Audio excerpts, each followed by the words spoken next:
বাংলাদেশের রাজনীতিতে কখনো কখনো সবচেয়ে বড় আঘাতটা বাইরে থেকে নয়, আসে নিজের ঘরের ভেতর থেকেই। যখন দল নিজের সবচেয়ে পরিচিত মুখগুলোকে প্রার্থী না করে দীর্ঘদিনের পরীক্ষিত নেতারা মনোনয়ন পান না, তখন প্রশ্ন ওঠে, এটা কি নিছক ভুল সিদ্ধান্ত নাকি গভীর কোনো রাজনৈতিক চাল? ত্রয়োদশ জাতীয় সংসদ নির্বাচনকে সামনে রেখে ঠিক এমন এক রহস্যময় পরিস্থিতির মধ্য দিয়ে যাচ্ছে বাংলাদেশ জাতীয়তাবাদী দল বিএনপি। রুমিন ফারহানা থেকে শুরু করে একাধিক হেভিওয়েট নেতার মনোনয়ন না পাওয়া শুধু দলীয় কর্মীদের নয়, রাজনৈতিক বিশ্লেষকদেরও ভাবিয়ে তুলেছে। এই সিদ্ধান্ত কি বিএনপির মাস্টার স্ট্রোক ছিল নাকি আত্মঘাতী রাজনৈতিক জুয়া?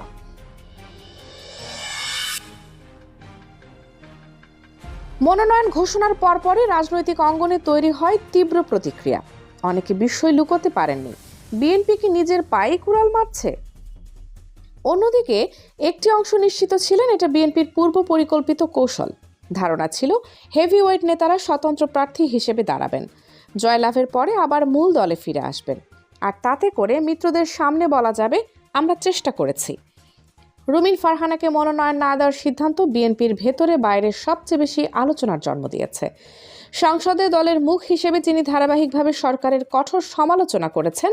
যুক্তি, তর্ক আর তথ্যভিত্তিক বক্তব্যে যিনি বিএনপির কণ্ঠস্বর হয়ে উঠেছিলেন, সেই রুমিন ফারহানায় যখন মনোনয়ন তালিকার বাইরে থাকলেন, তখন প্রশ্ন ওঠে, বিএনপি আসলে কী বার্তা দিতে চাচ্ছে?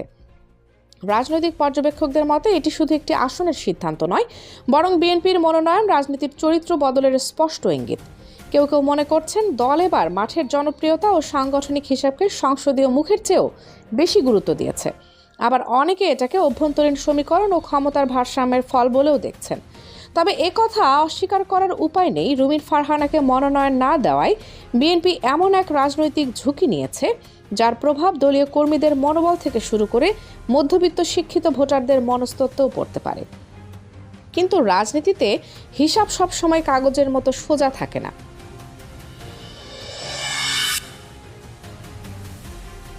সময় গড়াতেই বোঝা গেল এই স্বতন্ত্র প্রার্থীরা আর নিয়ন্ত্রিত বিদ্রোহী নেই, বরং তারা হয়ে উঠেছেন বিএনপির সবচেয়ে বড় রাজনৈতিক যন্ত্রণা। সারা দেশে ৭৮টি আসনের বিএনপির সাবেক ও বহিষ্কৃত নেতারা বুক চিতিয়ে নির্বাচন লড়ছেন। এটা শুধু দলীয় শৃঙ্খলার অবক্ষয় নয়, এটা নির্বাচনী সমীকরণই বদলে দিয়েছে। মনোনয়ন প্রত্যাহারের সময়সীমা পেরিয়ে যাওয়ায় ৯৮ জন বিদ্রোহী প্রার্থীর নাম ও প্রতীক এখন ব্যালট পেপারে নিশ্চিত। এর মানে কি? ভোটার যখন কেন্দ্রে যাবেন, ধানের শীষের পাশেই দেখতে পাবেন একই রাজনৈতিক ঘরানার আরও একাধিক বিকল্প। এই বিভক্তিই এখন বিএনপির সবচেয়ে বড় দুর্বলতা। এই শূন্যস্থানে ঢুকে পড়েছে জামায়াতে ইসলামী। রাজনৈতিক বিশ্লেষকদের মতে জামায়াত যেন ঠিক এই মুহূর্তটির জন্যই অপেক্ষা করছিল।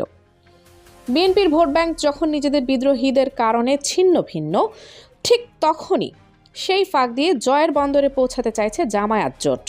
প্রকাশ্যে তারা বলছে, আমরা কারো দয়ার উপর নির্ভর করি না।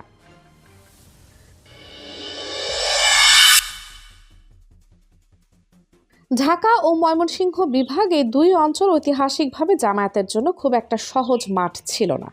৯৪টি আসনের মধ্যে মাত্র ৫ থেকে ৬টিতে তাদের জয়ের বাস্তব সম্ভাবনা ছিল। কিন্তু এখন চিত্র বদলেছে। এই দুই বিভাগের ৩৫টি আসনে বিএনপির জনগণ ধানের শীষের অন্তত ১৫ থেকে ২০% ভোট কেটে নেবেন, এটা প্রায় নিশ্চিত। এই ভোট কমলেই জামায়াতের প্রার্থীরা চলে আসছেন মূল প্রতিদ্বন্দ্বিতায়। মাঠ পর্যায়ে জামায়াত কর্মীদের মধ্যে চাপা উল্লাস। তারা বিশ্বাস করছেন বিএনপির ঘরেই ঝগড়াই তাদের জন্য কুদরতি সুযোগ।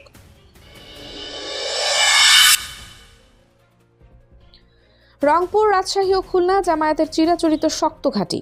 এই ৩ বিভাগের ১০৮টি আসনের মধ্যে ১০১টিতেই জামায়াত সরাসরি প্রতিদ্বন্দ্বিতায়। কিন্তু এবার পরিস্থিতি আরও অনুকূলে।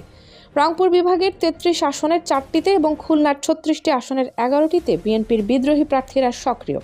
ফলে যেসব আসনে হাড্ডাহাড্ডি লড়াই হওয়ার কথা ছিল, সেখানে বিএনপি এখন অনেকটাই ব্যাকফুটে।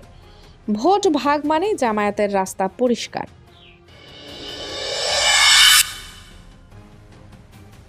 কুমিল্লা সদর আসনের উদাহরণ এক্ষেত্রে অন্যতম।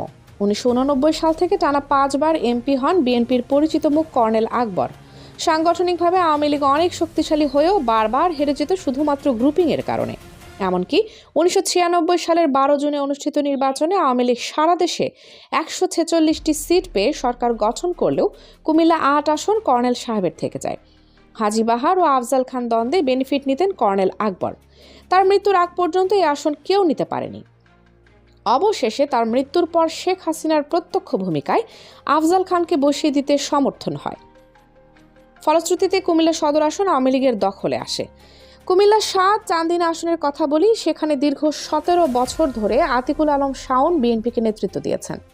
সকল নেতাকর্মীকে আইনি সহায়তা দিয়ে মনোবল ধরে রেখেছেন। বিএনপি করার অপরাধে জেল জুলুম সহ্য করেছেন। সিংহভাগ নেতাকর্মী ছিলেন তার পক্ষে। মিছিল ও সমাবেশে লাখো মানুষের জনশ্রুতি প্রমাণ করে আতিকুল আলম শাওনের জনপ্রিয়তা কতটা।